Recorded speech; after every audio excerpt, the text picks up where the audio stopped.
This story is based on real Cold War documents and historical records. In the late 1950s, while most people were watching rocket launches and political speeches, something far more important was happening quietly inside reinforced buildings across the United States. America was building the world's first computerized air defense network, and when Soviet scientists and intelligence analysts finally understood what it could do, many realized they were already behind. Stay until the end, because what happened after this discovery reshaped Cold War strategy for decades. If you enjoy real history like this, subscribe to the channel. Here we share the hidden side of the Cold War. At the height of the Cold War, American military planners faced a terrifying problem. Soviet bombers could cross oceans in hours. A surprise attack could reach U.S. cities before commanders even knew it was happening. Phones, paper maps, and manual tracking were too slow. So the United States attempted something that had never been done before. They connected radar stations across the country to giant computers capable of analyzing airspace in near real time. This system became known as Project SAGE. Each SAGE direction center contained massive computers weighing hundreds of tons. Operators sat at circular consoles, watching radar returns appear instantly on large screens. Aircraft positions were updated automatically. Interceptors could be launched based on computer-assisted decisions. Today, that sounds normal. In 1958, it was revolutionary. The computers were built by IBM. The system architecture came from MIT Lincoln Laboratory. Thousands of engineers worked around the clock. For the first time in history, a nation could track incoming aircraft, predict their routes, and coordinate a response, all with machines. This wasn't just automation. It was early digital warfare. If this is already changing how you see the Cold War, leave a quick like. It really helps this channel keep sharing real historical stories. Soviet intelligence soon became aware that something unusual was happening. Intercepted communications, leaked technical papers, and limited scientific exchanges revealed fragments of the truth. American air defense was no longer reactive. It was predictive. Inside SAGE centers, operators could see radar data from hundreds of miles away.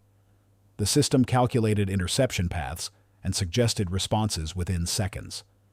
Back in the Soviet Union, much of this still required human coordination and manual calculation.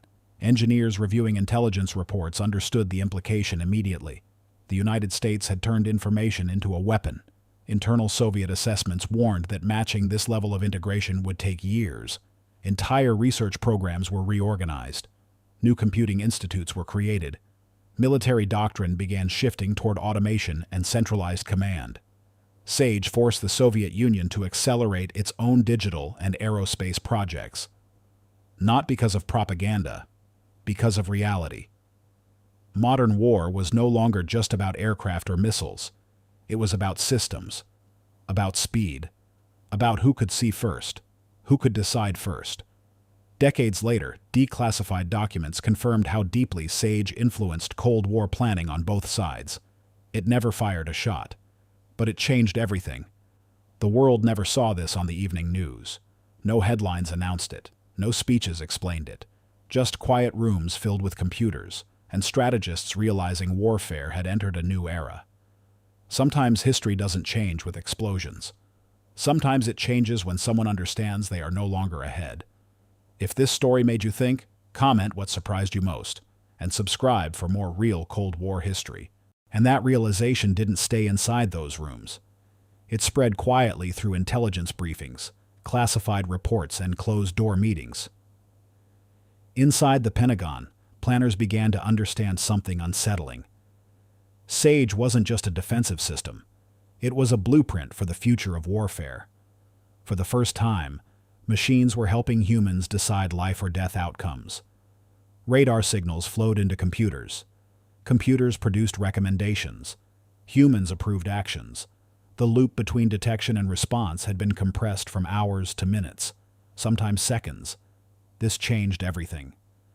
Air defense commanders no longer waited for confirmation from multiple stations. The system merged data automatically. False targets were filtered. Real threats stood out clearly. And while SAGE was officially defensive, its implications went far beyond protecting American airspace.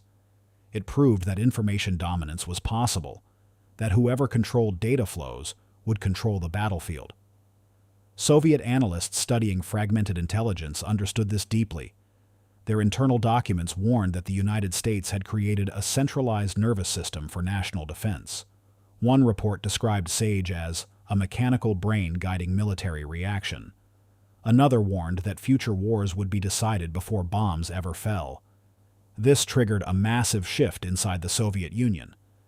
Funding for cybernetics, once viewed with suspicion, was suddenly restored.